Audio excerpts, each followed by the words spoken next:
Back to BYoungMinistry.blogspot.com and to the BYoung Ministry YouTube page. Today we continue in our study of the Gospel of John. We're in chapter 4, verses 43 through 54, which reads, "Now after the 2 days he departed from there and went to Galilee, for Jesus himself testified that a prophet has no honor in his own country. So when he came to Galilee, the Galileans received him, having seen all the things he did in Jerusalem at the feast, for they also had gone to the feast. So Jesus came again to Cana of Galilee, where he had made the water wine. And there was a certain nobleman whose son was sick at Capernaum. When he heard that Jesus had come out of Judea into Galilee, he went to him and implored him to come down and heal his son, for he was at the point of death. Then Jesus said to him, Unless you people see signs and wonders, you will by no means believe. The nobleman said to him, Sir, come down before my child dies. Jesus said to him, Go your way, your son lives. So the man believed the word that Jesus spoke to him, and he went his way. And as he was now going down, his servants met him and told him, saying, Your son lives. Then he inquired of them the hour when he got better. And they said to him, Yesterday at the 7th hour the fever left him. So the father knew that it was at the same hour in which Jesus said to him, Your son lives. And he himself believed, and his whole household. This again is the second sign Jesus did when he had come out of Judea into Galilee. The Lord Jesus once again travels to Galilee, where, according to verse 45, the Galileans welcomed him. They had not before. You will remember that when he cast out those two demons, the people in the area wanted him to leave because they liked their comfortable lifestyle. But here, these Galileans believe. The Galileans now believe because it says in the passage of the miracles. They had seen his miracles in Jerusalem. Then the Lord Jesus specifically returns to Cana, where he had turned the water into wine. And 20 miles away, over in Capernaum, there was a nobleman, a father whose young son was sick with a fever and about to die. Hearing that the Lord Jesus was in Cana, this man rode the whole way on horseback to beg Jesus to come and heal his son. The Lord responds in verse 48 by saying, Unless you people see signs and wonders, you will by no means believe. It seems the Lord Jesus exhibits a cold shoulder to this man, but he is not addressing these words to the Father. No, a closer look at the words reveals that he spoke in the plural, not in the singular. So it wasn't to the Father, it was to everyone gathered. And he actually said, Unless y'all see signs and wonders, y'all will not believe. He was not addressing this to the anguished father. It was clearly directed to the people, who for the most part were in opposition to his ministry. Now, in verse 49, this desperate father pleads with the Lord Jesus. He says, Sir, come down before my child dies. There's agony in this father's voice. This nobleman believes Jesus is some type of a miracle worker. His faith is desperate. And so he cries out to the Lord Jesus. But the Lord Jesus doesn't go to Capernaum to heal the boy. But he heals the boy from a distance, which is intriguing. Then at the end of verse 50, we read, So the man believed the word that Jesus spoke to him, and he went his way. He didn't know.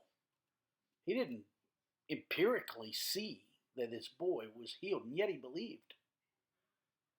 Rather phenomenal. This man accepted the Lord Jesus' word and returned to his son. Though he was uncertain, I'm sure, he obeyed the word of Jesus. Such is the nature of faith. As Philip Yancey has said, faith means believing in advance what will only make sense in reverse. Isn't that a good quote? I could only imagine how fast the man returned home, hoping the Lord Jesus had healed his little boy. According to verse 51, as he was going down,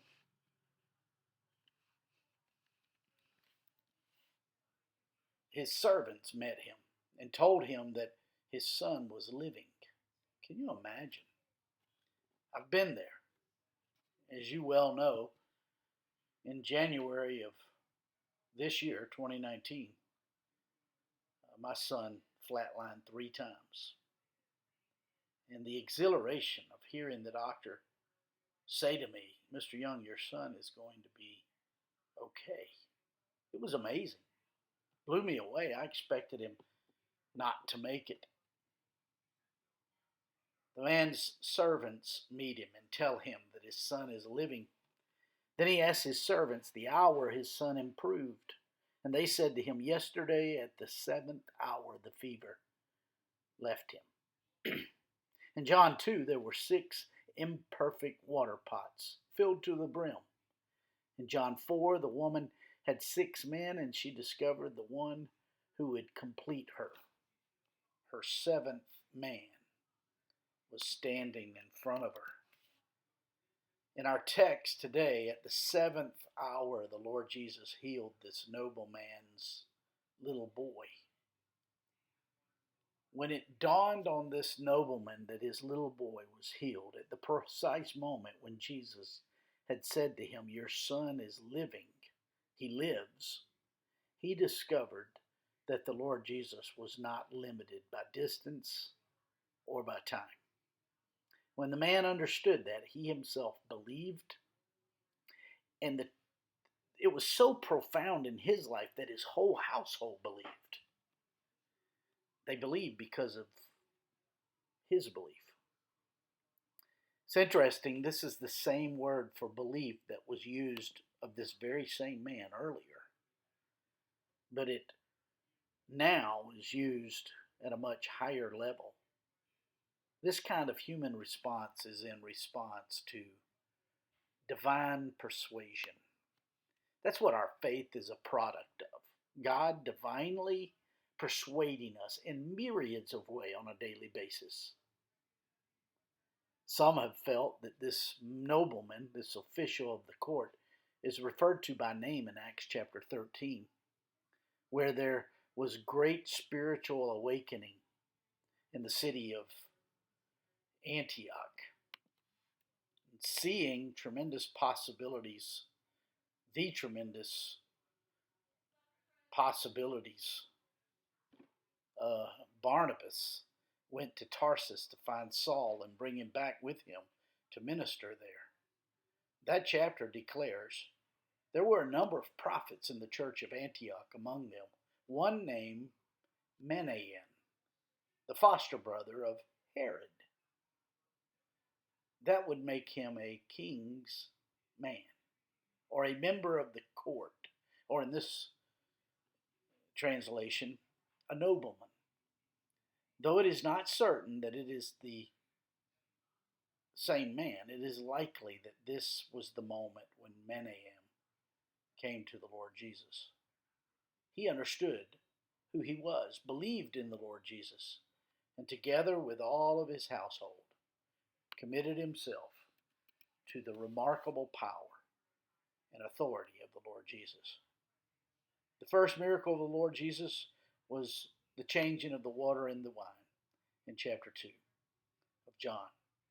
That miracle shows the Lord Jesus had authority over the natural realm. The second sign tells us that Jesus had authority over sickness, over illness. You see, the Lord Jesus came to impart to the willing faith. The Lord Jesus puts us through circumstances we don't want to go through.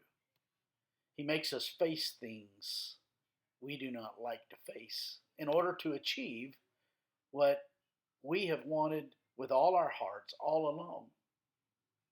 To do so requires the strengthening of our faith through a stretching that is sometimes humanly unbearable. This is similar to bulking up one's muscles. Before a muscle can grow stronger, weightlifting causes several microscopic tears to form in the fiber of the muscle and the connective tissues of the muscle.